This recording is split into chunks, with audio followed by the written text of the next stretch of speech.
My name is Albert Kevin Smith. I'm Suquamish, Shoshone-Bannock, Pima. Carving has helped me because, I mean, if you were to tell somebody that you're serving prison time and you're out carving in a building they put together for you and bring you all the equipment and all you do is just sit out there and carve a traditional carving, something that you do on the street, that is just, to me, is phenomenal. And then I'll take this one and I'll take it out.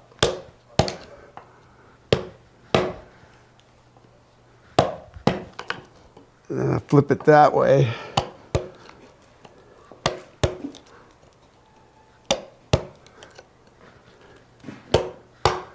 When you hear it pop like that, it's basically took it out.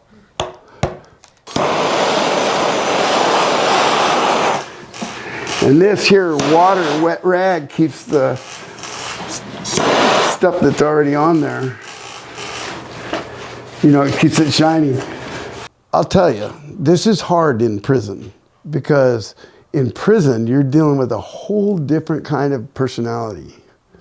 I mean, you don't have the nice guy that's your friend or the entrepreneur that wants to learn how to do something and make a living out of it. You have the guy that is either violent or not socially friendly, you know, has the prison mentality, that attitude.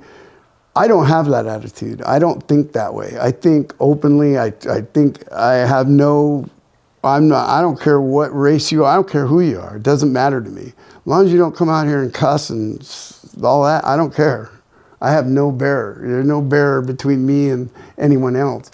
But it's difficult to find someone with that perspective. And that's hard. Because you're dealing with people that have anger problems. They hate cops. They hate being in prison. They hate this. So you got to work with that. And the guys that I've worked with, I've got a lot of them out of that. You know, got them tamed down. You know, to where they're more friendly and more joking, and you know, because I approach it in a different way. It's like D-Knock. His name's Komkoff. We call him D-Knock. But he's rough. He was rough on the edges at first, and then he got into his tradition because it's his family are carvers, and so when he got into that, he really devoted himself to that. You know, and that's kind of where he's at. He doesn't get mixed up in anything. That's his devotion, is to come out here and carve. Mm-hmm. And to me, I don't know. I mean, I think a lot of it does. My attitude and my personality as an elder can help that. But I think it's more that he sees that he can be a better person.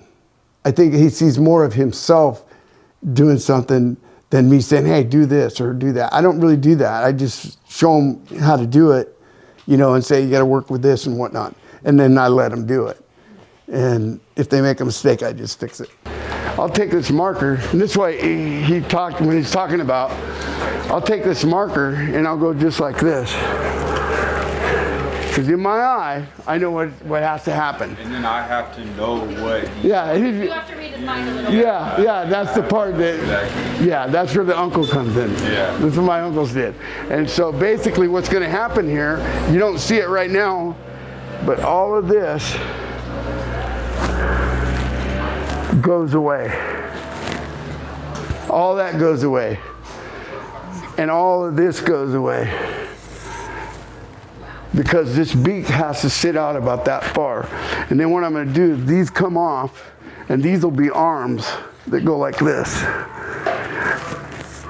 And this will be cut off, and then I'm going to make two coyotes, one facing that way and one facing this way, and then attach them. I need to roll this. Hey, Jeremy, can you help me roll this again? Which way are we going? We're going to go that way. Is there a block on that? Nope. Go ahead. A little bit more. Right there we go. That's perfect. I hear guys that come out here, will say, oh yeah, I helped carve that hand, or, you know, because I let guys walking around, some of the other guys, you know, help do stuff, you know, come on man, you can do this, you know, and I show them how to do that, and then, oh yeah, I helped paint that hand over there on the totem out there, you know, and I hear that all the time in there, because that makes people, you know, that makes them feel better about themselves, and that's important to me. I think that's really where it's at, to be honest with you. It's an honor to learn from him, you know what I mean?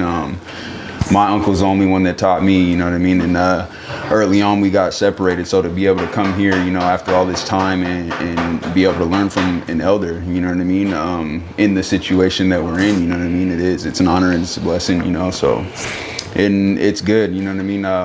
There's no time that it feels, you know what I mean, like I'm being forced into anything, as he said, you know what I mean. I'm just grateful to be here, you know what I mean, and be able to do something like this. In all my time, I've never seen nothing like this. So, you know, but yeah, it's been great to learn from him.